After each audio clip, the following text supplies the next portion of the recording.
just gonna get to the side? You get to stay. Do you want to go first? I think you should go first. You ready? Oh wait, can I live stream first? Yeah, we have to let Alex live stream it. For Louisiana Right to Life, right? Yes. Okay. Don't. You're a badass. They're ready for it. They're ready for it. Okay. No. Speak as long as you want. My camera wasn't selfie. It's gonna be amazing. Okay, so thank you guys so much for choosing us over this other dumb whatever. No, I'm sure it's gonna be great. There's actually a lot of really good speakers there, so I do appreciate you coming. And there's one bad speaker. Okay, so thank you so much, and we're gonna start with Sophie, and she's like one of the coolest people I've ever met in my life, and I'm just super lucky to know her. So here you go, Soph. So I'm Here, I'll hold it up. Okay, is this working? Yep, we're set. Sweet. So I am really not as cool as Destiny said. I'm just a college student who believes consistent life ethic and does some things. So here we go. I grew up Catholic, which means I grew up pro-life. I promised this couldn't be a God speech. I have a point with this. My family always told me that unborn children were alive and just as loved and valued by God as I was. And adoption is a loving option. I heard that a lot growing up. I distinctly remember sitting in catechism class with a bunch of other 13-year-old Catholic kids, and the teacher asks, if you were a poor mother of 7 with tuberculosis and your husband had syphilis, would it be right to abort your baby? And we responded, no, because we were good little girls and boys. The teacher informed us that if we had answered yes, we would have aborted Rufus Beethoven, one of the greatest composers in the Western world. And that, my friends, was the extent of the abortion discussion in my childhood. I didn't think deeply about it until I was 19 years old.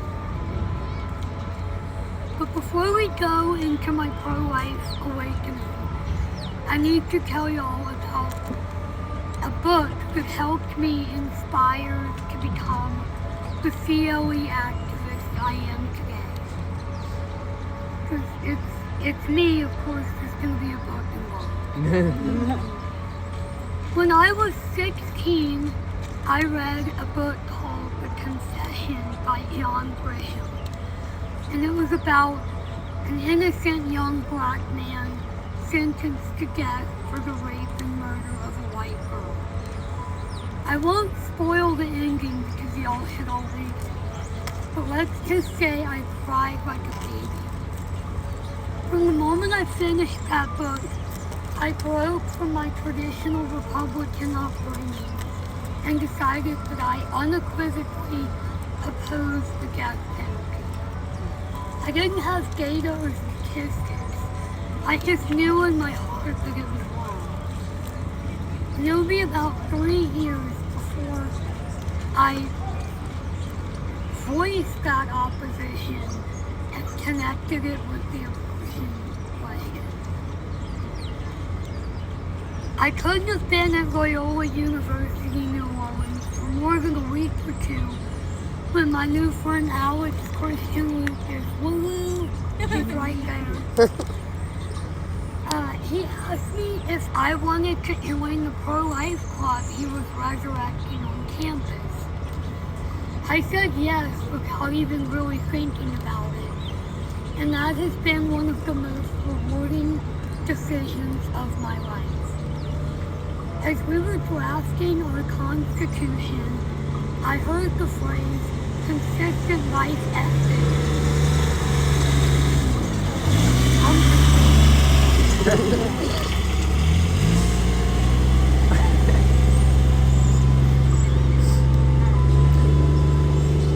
don't feel like this thing is working.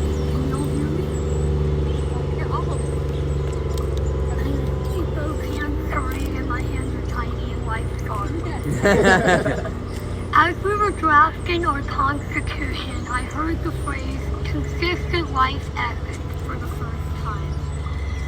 I could get behind the idea of respecting every human life into natural death. As I cautiously and not so cautiously became more vocal about my pro-life views, I got people saying, the typical things.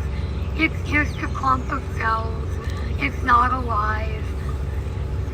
Woman's bodily autonomy supersedes everything else. So I started researching the science of embryology and abortion because I knew that I wanted to give secular answers because A, you can reach more people that way, and B, I legitimately do not believe in pushing my faith, however important it is to me, down other people's throats. While I was doing this research, I started to realize the inextricable link between abortion and disability.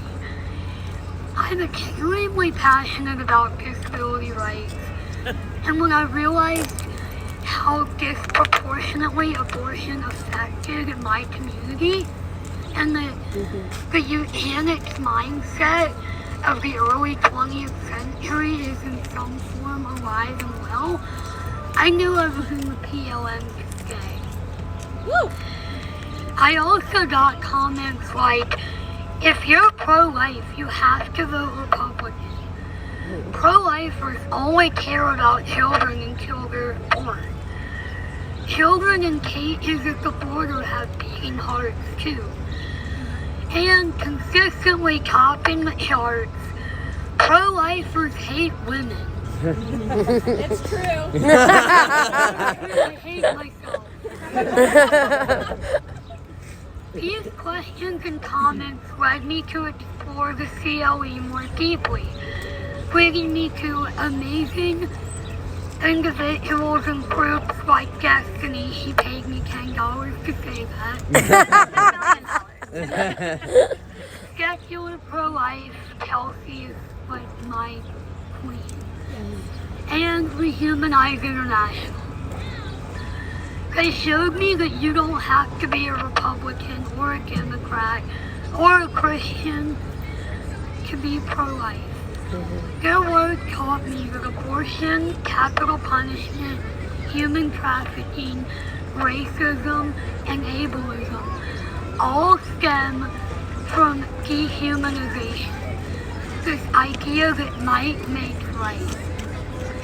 When I connected the dots and realized that forcing women to choose between their children and their futures, making them conform to unpregnant male standards to achieve success, is part of the same violent, oppressive structure the patriarchy has used to dominate women, people with disabilities, and others for centuries. My own convictions made a lot more sense to me. Recognizing the inherent humanity in every person isn't always as easy as it sounds. Too often, we become trapped in echo chambers where everyone agrees with us and comes to misunderstand or outright hate those on the other side of the fence.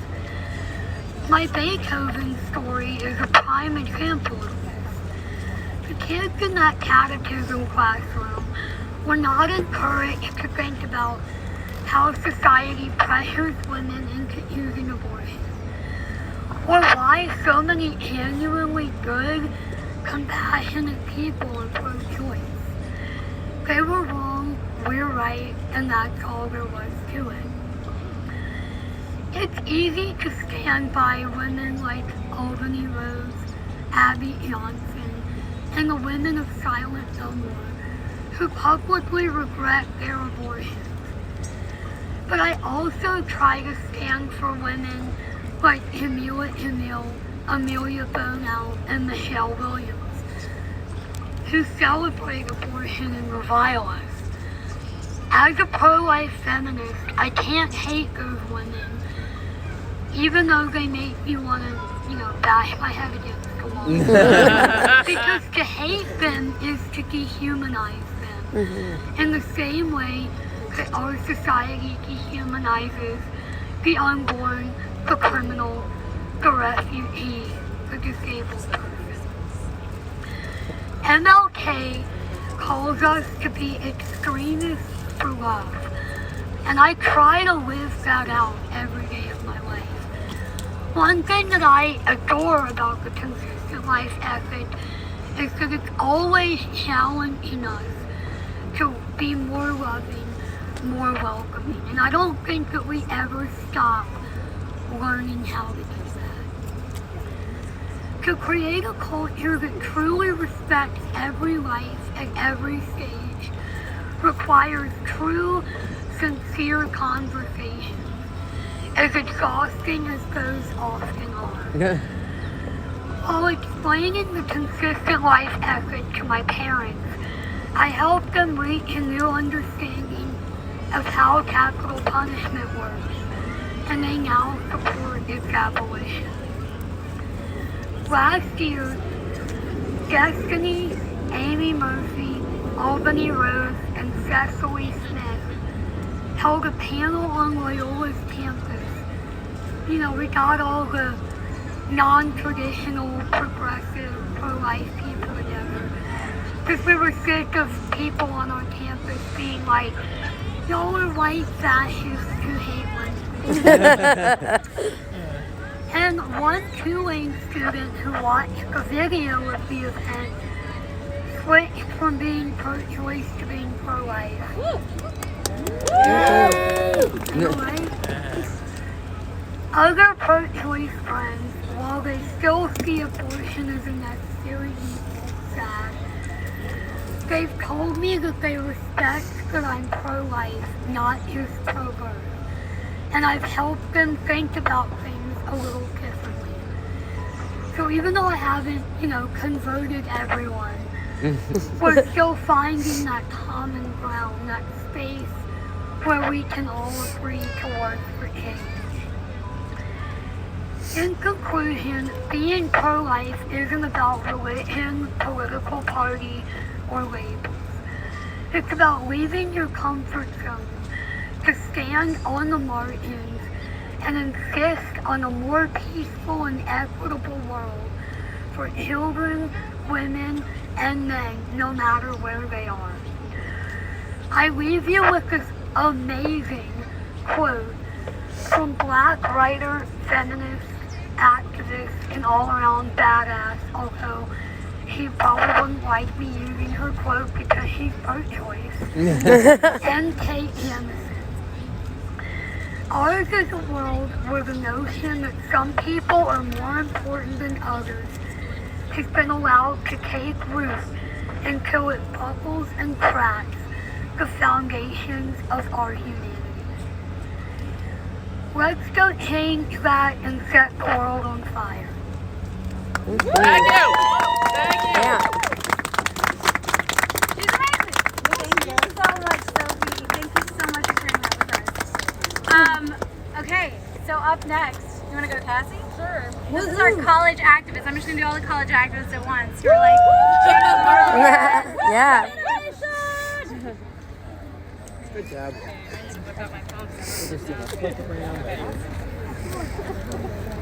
all right. Can y'all hear me? Yeah. Okay, cool. All right. Hey, everyone. My name's Cassie. I'm the president of Horns for Life at the University of Texas. I'm currently Hook 'em Horns. I'm currently a senior, and right now I'm going to tell everyone here why we need pro-life feminism. I wrote something down, so don't mind me. Okay, cool. So, pro-life feminism is necessary for so many reasons. We need pro-life feminism because when my close friend from high school found herself pregnant by an abusive boyfriend, society suggested abortion as the loving solution for her. And there is nothing, I say nothing loving about violence towards our own children in our own wombs. Abortion only perpetuates this cycle of abuse. And guys, there's nothing feminist about caving to the patriarchy like this. Yes, I said patriarchy.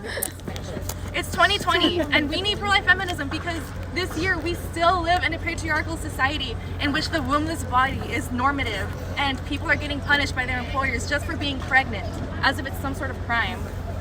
We need pro-life feminism because there are people attending the March for Life right now who stand outside abortion clinics calling women murderers and whores, and that needs to stop immediately. You can't call yourself pro-life if you don't regard the human dignity of the people who carry the tiny humans that you care about so deeply. Amen. We need to be consistent, and we need to love women. I cannot stress this enough. Abortion is a sign that society has failed women and children equally. And when we continue to love women, we will empower them to make life-affirming and non-violent choices. So I don't call myself a pro-life feminist as some sort of like political gimmick to get attention from people. I call myself a pro-life feminist because I know it's true. It's the radical belief that women and their children are equally worthy of love and protection. It's really not that controversial. What's controversial is the idea that you can be pro-life without being a Bible-thumping white conservative man. I'm a progressive Hispanic woman with tattoos and pink hair, so I've received my fair share of judgment and criticism from fellow anti-abortion people, and that's why it's so important for people like us to speak up. And I'm not talking about just sharing pro-life catchphrases on your Instagram story and picking fights with pro-choicers online. I'm talking about real and raw conversations. Don't be afraid of those who disagree with you. Learn why they believe what they do. And once you open up that dialogue, you may realize that you have more in common than you thought. And we can build upon this common ground to finally make actual progress. So people need to see exactly who represents the pro-life movement today. Use your network and your platform to bear witness to this message. We are young, we're religious, we're secular, we're queer, we're liberal, the list goes on. No matter our background, we are all pro-life. This movement is for everyone, and we're not stepping down anytime soon. Thank you. Yeah! This is the best dance ever. Okay, next I want to introduce you to my amazing friend Bridget, who is a bold, powerful woman, and the courage it takes her just to share her story has me in awe, and y'all are gonna love her. Third stage. Hi. Can you hear me? Yeah. Yep. Okay, so I'm Bridget, and I am from Michigan, and in November of 1993, when I was 17 years old, I found myself pregnant. And when I told my then boyfriend, his suggestion, well, he said, you can't have it, you've got to get rid of it. So I felt very pressured and very alone. I didn't want my grandparents, devout Catholics, to find out that I had been having sex. So I made the choice to have an abortion. They tell you you can just go on with your life and forget about it. Maybe that is true for some, but it wasn't true for me.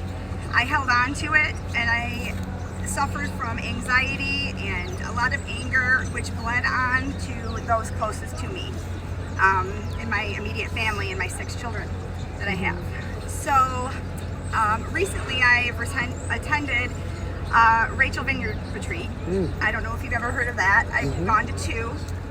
And also I read a book called Save One. And so I'm here today basically just to say, if you've had one, or if you have a friend or a family member that has had an abortion, you know, make sure they're okay. And if they are suffering from anxiety or regret, that there is hope and there is healing. God does love us all and forgive us. The hardest thing is, I think, for me anyway, was to forgive myself. And I have finally done that. So that is why I'm here today. I don't have anything else to say. Seek help if you need it. I love that. I think that so much lately we've been hearing this narrative that, you know, 99% of women, right, have no abortion regret, even though like a quarter of the women dropped out of that study, by the way, just because they felt so great about it. We are erasing women, we're silencing women when we're not giving them a voice to talk about their abortion, or when we're expecting them to hop on one side. Either I'm proud of it or it was the worst thing that I ever did. And I think that giving women space to just feel their feels is really important, you guys. The women who we're going to see when we make it to the Supreme Court are the most vocal. They are hurting. You hear the pain in their voices, and we have to love them. We have to care for them, because we have to realize that that speaks to their humanity. The fact that they have that much pain shows that they have to believe this is a clump of cells. They have to believe this lie they've been sold by a patriarchal society, that wants to force women into this horrible situation to fit into a male normative world. But we can't dehumanize them, especially like Sophie said. I love that so much. So I always try to do that one reminder at some point during our meetup. When we get up there, we are smiling, we are caring, we are loving them, because so many of them make it over to our side. They find that healing and they're whole. And that's what we want for women. We don't want them, chained barefoot and pregnant to a stove, but we also don't want them in emotional bondage for years because abortion was supposed to liberate them, and we all know that's bullshit and it doesn't. All right, next up, we have to have a dude, right? Because we have just so many ladies. There's a lack of diversity in this movement. So we want to make sure we have at least one male voice here. Come on, Ruben.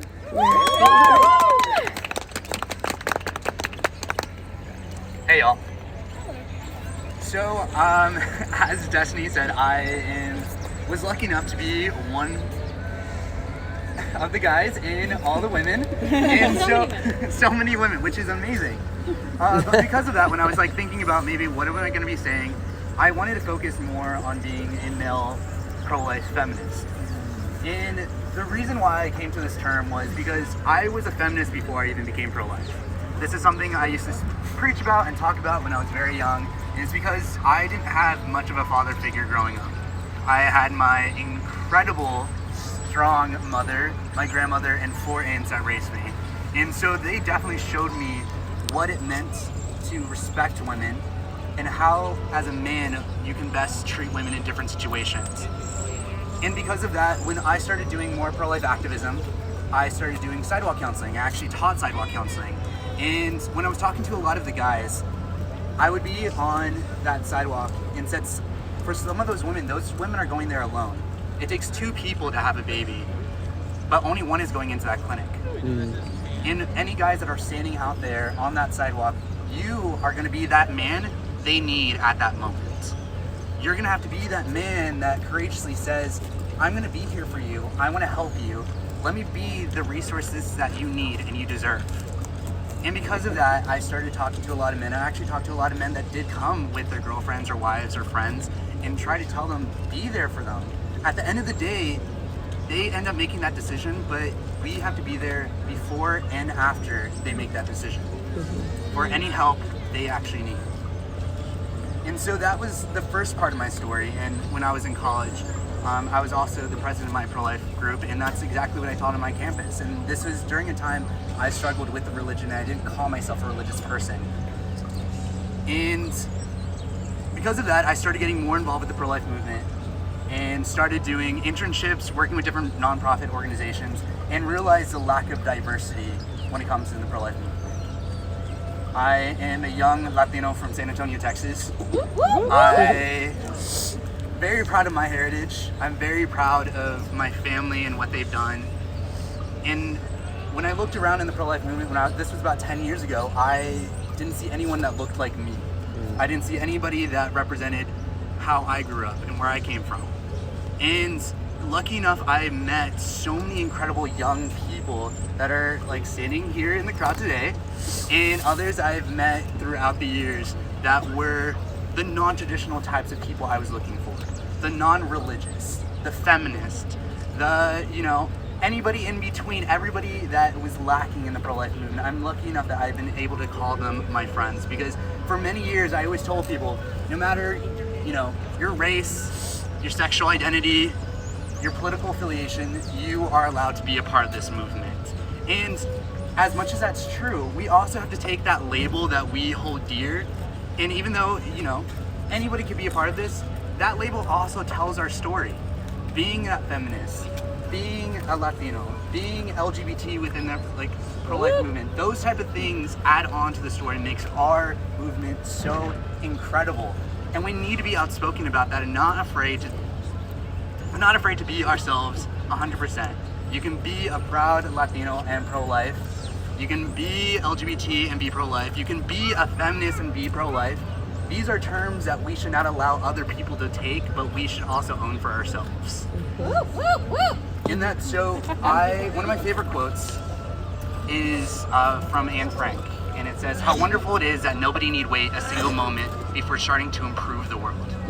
I'm lucky enough to have some of those words written on my arm as a tattoo, and it's something that I hold dear every day, because don't just take today as the one moment to make a change, but every second of every day to be that change that we need. That little thing that you can do every day, if it's just giving a smile or maybe talking about pro-life in your classrooms or, you know, to your coworkers. If you're respectful in what you stand for, you should never be afraid to say the truth. Because if you have the truth on your side, that's all you really need. And if they take it the way they want to take it, that's their problem. But you have to be there respectfully, loving.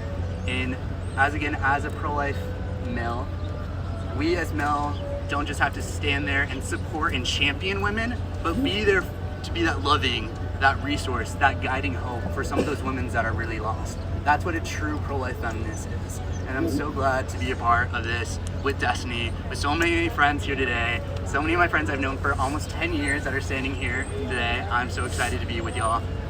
Thank you. You're all gonna make me cry. I love what you said about sidewalk counseling. Do any of y'all do sidewalk counseling, by the way? Or go out to your local clinics? Awesome. Yeah. So one of the big things I've noticed in the pro-life movement is because of lack of volunteers, people will go out during abortion hours when women are going in. But it's really, really important that we be there when women are coming out after they've made that abortion decision. Because when they only see us as they're going in, then the message becomes we only cared about the baby. And you're still the one coming out, and we need to be there to help those women heal as well. I think it's really important. Check out your local cities and communities and their sidewalk advocacy, and volunteer to be there with aftercare stuff for the women coming out, because we know that so many women go back for repeat abortions. So you might not have been able to help her, you know, help her child that day, but you could help future children. It's really, really important. And I love what Ruben said. Like, this is a verb, you guys. Pro-life feminism is a verb. Getting out there and the action, and what Cassie said, not just arguing on the internet, even though it's so fun.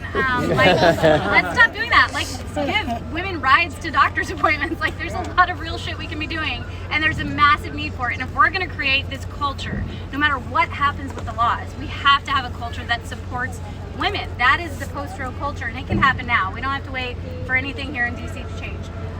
Okay, up next, I'm gonna have Sherilyn, who is my shero. One of the most amazing women I've ever met in my life. Basically, this is just like my fan club, all the people that like I fan over all the time. I'm brought them all together so y'all can fan over them too. And then I get to hang out with them afterwards. It's a trick. Fan club. Hi, y'all. Hi. All right, so listen, I do not enjoy this part of my life at all. I don't mind telling my story, but I don't necessarily love telling my story in front of lots of people. I had my first abortion at 15. My father was a prominent, affluent African-American man. We were like the Cosbys. I don't know if I'm dating myself. Maybe y'all don't know y'all know like post Bill Cosby, but it was like a good time for Bill Cosby when the Cosby Show was out. So we thought. So that was my family. We had 2 Bobos, and their precious daughter came home pregnant. And in my father's mind, affluent families don't have teen pregnancies. And he could not let the community see that his daughter was pregnant. So I was having an abortion. I had no idea what that word meant. No clue. I went to him and said, I don't want to do this. I want to have my baby. My mom was scared to death. She's a stay-at-home mom. She has no education. He told her he would leave her. You're having an abortion. I had nowhere to go. So I thought, no internet, nowhere to find, you know, these maternity homes that I'm finding out have been around for 40 years. So I had my first abortion. After, I didn't think about it much because I blamed my father. It wasn't my fault. It wasn't me. I blamed my dad. Until I was about 28 years old, in a horrible marriage, pregnant by somebody else who wanted nothing to do with the baby, with 2 little ones of my own. And all I kept thinking was I would never throw these 2 children in front of a moving bus. How can I do this to this baby? But I was hopeless. Again, had no idea what a pregnancy center was. This is not that long ago.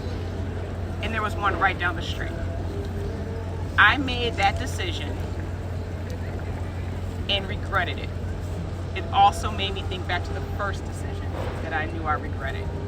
And at that moment, I knew I had to do something else for those who were going through what I was going through. So I found my local pregnancy center and I started volunteering, and then I got hired. And once you kind of get into the pregnancy center, this was in DC. I had no idea this was happening. 7 years, no clue that this was going on. Once you kind of get into it, you begin to find out more information. I've always been a civil rights activist. I've always been pro-Black, always, and had no idea about the staggering numbers of the abortions that were happening in my community. That's what made me pro-life. I could say that I was anti-abortion. I could say from my own experience, this is why I don't think you should do it, but I would probably not be standing here with a megaphone until I realized what was happening in my community and that my community was completely blindsided. And still to this day, I will say, and this is the last thing I'm gonna say, my community will look you in the face and say that they can believe that racism is happening everywhere else around them, in institutions, in colleges, in work, everywhere around them. But it's not happening at the abortion clinics. And then my struggle was coming into this community that as I'm talking about racism, once I kind of stepped into that, well, what about my 17-year-old Black son being shot on the street? Nobody wanted to talk about that. That's not really happening. So then I was faced with all pro-lifers believe that the only place there's racism is in the pro-life movement. And so I began to be very passionate about reaching my community and reaching the pro-life community saying, we have a problem. And it's systemic and we need to do something about it. So thank you. Okay, so y'all are all in her fan club now too, right? Yeah. Freaking amazing. That's Good. You're good. Okay, and I'm ending with like the sparkle of my life. She's a firework of a human being and brings so much energy and joy, and she never stops smiling ever, and she's just a beast of human, and I love her so much with all my heart. So this is Marcia. Come make us all so happy. Right? Wait, are you gonna say something sad? What? This was you're giving a happy speech, right? Oh, sure. I knew I was that one. It's gonna be great. You're gonna feel happy at some point in it. Maybe it'll be okay. Maybe we'll be encouraged. Who knows? Hi, I'm Marcia Lane McGee. How's everybody doing? Good. Can you guys hear me? I usually don't have a problem with that. So I am super loud and super outgoing, in case you haven't noticed. I'm also a badass feminist. Yeah. So I was 23 when I found out I was pregnant. I took a year off to do AmeriCorps, and I was in my final year of college. And I realized I'm going to be someone's mom right now, whether I liked it or not. It was very difficult for me. It was difficult for my family because I don't know if you guys know this, I grew up Black. And I also grew up in the church. And my mom was a single mom as well. And I only had two things I needed to do with my life. And that was go to school and don't come home pregnant. Well, I kind of had a problem. I told my mom, I told my family, I told my mom and my sisters. It was a huge source of shame for my family. Everyone was really upset. We didn't know what to do. The people in my life were like, it will be so much easier if you just get an abortion. They go, you have your whole future. You're doing all this stuff and you want to be an English teacher and you want to do all these things, and you can't do that if you have a baby. And with feeling all the shame in my heart, I made an appointment for an abortion. It was really difficult. I was having a really hard time. I didn't know what to do. The morning of the appointment, though, that clump of cells that was in my body decided to move. It was like, bitch, I am in here. I'm gonna need you not to kill me. And I was like, okay. You know, it was very forceful when he called me a bitch. I don't know. But he was there, right? I knew I had to save his life. Despite not having the support, despite only feeling shame, I did not make that choice for my child. Instead, the very next day, after not knowing what I should do, I decided to make an adoption plan. Because I was pregnant, because there were so many things going on, there were things that were happening with school and financial aid falling through that I had to leave school, and because I had to leave school and I was homeless. And you remember, I only had 2 jobs, right? What were my jobs? Don't get pregnant. Don't go to school. Right, yeah, I failed. Like, I was like, this is not going to work out. And I found myself homeless. I found myself without support. I found myself feeling all this shame. I had some friends that took me in. They helped me with my adoption plan. They supported me no matter what. And a few months later, I had a whole kid come out of me. I chose an amazing family for him. It was very important to me that he grew up Catholic and a Cubs fan. Like, and that was okay, and they did. I chose a Catholic Cubs rooting for family. It was amazing. I got to be a huge part of his life. I went to his baptism. I got to be at his first communion. I was his confirmation sponsor, you guys. Right? Like, seriously, like, legit. That was like the proudest moment of my life. I was like, yeah! I was like, seal him with the Holy Spirit, y'all! My heart. Next week I'm going to see him because his Boy Scout troop is putting on a trivia night, and I always try to have a table of friends come. It's the biggest blessing of my life. Something that I used to think is shameful. For years, I was so ashamed of it. I hid him from the world. I knew I had him. I knew it was the best choice I made. It wasn't, I still didn't have my family support for a long time, so I didn't mention him, which hurt me, which didn't heal me at all. I had friends that knew him, or they would talk about him, or would be like, how's the baby? Like, and there was all this shame, and I decided that my shame wasn't supporting anyone. Me holding back my story didn't help the women who probably had a similar story to mine. And that's when I started using social media to talk about my son. Like, we would go to mass together, and I'd be like, oh, here we are. We go to ice cream. We play Pokemon Go, and he left me in his dust. And I would share all these great stories of my life and share how I'm a part of his life. And I always share it knowing that this doesn't make it okay, right? There were broken systems that did not support me. When you have to realize that when adoption is in place, even though there is a great joy, there is a greater sorrow. For so long, like, I'm not gonna lie, there's so many nights where I am such a broken woman, right? I don't have my kid. There are so many nights where I know he's just pissed at me because he doesn't understand why. Something is broken. We need to support women. That is why I was like, when I realized in being in this movement, there are so many people that would oppose me having an abortion, but those same people would shame me for needing one in the first place. Mm-hmm. And when I found this movement, I was so excited. I would come to the March for Life and be very excited, but I also felt so apart. And that's when I found out about my very first pro-life feminist interaction was with Amy from Rehumanizing International. I was like, what is the name of that? I'm really great at this. And she had these shirts that said, this is what a pro-life feminist looks like. And I go, oh my gosh, that's me. I think that's me. And she's like, oh yeah, and I got all this information. Then I found Destiny, who was my Instagram BFF, love you, girl, and really wanted to become a part of this movement where we should choose support over shame. Because shame is what puts people in those lines to that abortion clinic. Yes. Right? We need to choose support over making someone feel like they can't do it, because God damn it, they can. Yes. Right? Yes. Like, my mom had me when she was 17 years old. Right? 17 years old. And I just turned 40 years old. So if you follow me on social media, you saw my huge celebration. And it is a miracle that I'm born, because by those same standards, she was going to college. She had 2 jobs too. It was go to school and don't get pregnant. Right? I'm here and my life is a miracle. It is amazing. And it's our job. It is our job to make sure that so many more of those miracles happen, and even afterwards.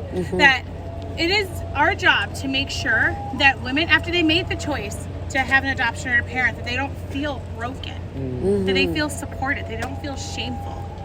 Because I have never felt more supported in my life when I embraced the fact that, yeah, I did this, I made this choice, right? When I decided to stop feeling shame. So we can no longer allow women to be shamed at all for their choices. We need to love them. We need to cherish them and embrace them. And that is why I'm a pro-life feminist.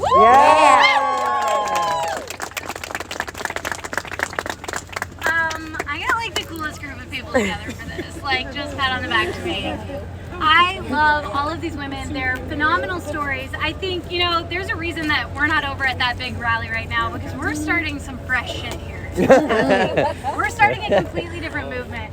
We are looking at not the legality of abortion, but the systems that make abortion seem like the reasonable option to people. Abortion is a symptom, and I think everybody here gets that. And so thank you to everyone who shared their stories today and showed us exactly what the system is that's so broken and what it is that we have the opportunity to fix. That is the coolest part, because we see that there are women who are struggling, that are living with shame, that do need this support. And it doesn't matter how you vote or what bumper sticker you put on your car. It matters if you show up for these women. That's where they're going to be able to make these life-affirming choices. That is the reason I'm here. A lot like Marcia. You know, my mom was 19. She was in college when she got pregnant with me. She had to quit school because the systems were not in place so that she could have an education and a child. And thank goodness she chose me. But you know what? That's fucked, you guys. Like, she should have been able to have both. That's what feminism should be about, is making sure women have both. And these systems support us in our fertility and our ability to do this freaking superpower, which is create new human life. And so I love every single buddy who shared their stories today. Like, y'all are my heroes, and like I said, you're the fan club. So I'll be posting all of their information so you guys can follow them and their pages and the amazing, phenomenal work they're doing. And you know what I'm saying, right? And then now we're gonna go march, and we're gonna jump up at the front like we do every year. If you haven't joined us before, we're gonna walk down this side street. I always say the advantage is that then we get up there, and when the protesters are a bunch of young punk rock women, it's not just them against a bunch of white politicians and clergy, which is what it has looked like before. We want to make sure that they see, no, this is young, woke-ass women on both sides, and people with weird hair, and people in the LGBTQ community, and people who fit in nowhere, but also, like, we're the new movement, you guys. This is what's happening. So we're gonna march up. Oh, and then we don't have to walk in other people's farts, because we're gonna be way up front. That's also another bonus. So, do we get a group picture? We are gonna take a group picture, and you know what? I have to say, like, my heart is very happy right now that we have just as many people as we had last year. So you guys are like true blue. I don't mean that in a political way. We had a special birthday in this crowd. Oh, and this is Max's birthday today. He's 8. And my birthday gift is not telling y'all that because he's horrified. Everyone knows that, but wish him happy birthday. He's 8 years old today. All right, guys. So thank you so much. Give all of our speakers a round of applause. Take a picture. How we doing? Let's do the picture with this background. Okay. Yeah, instead of the Smithsonian. Like, Yeah, it's right now.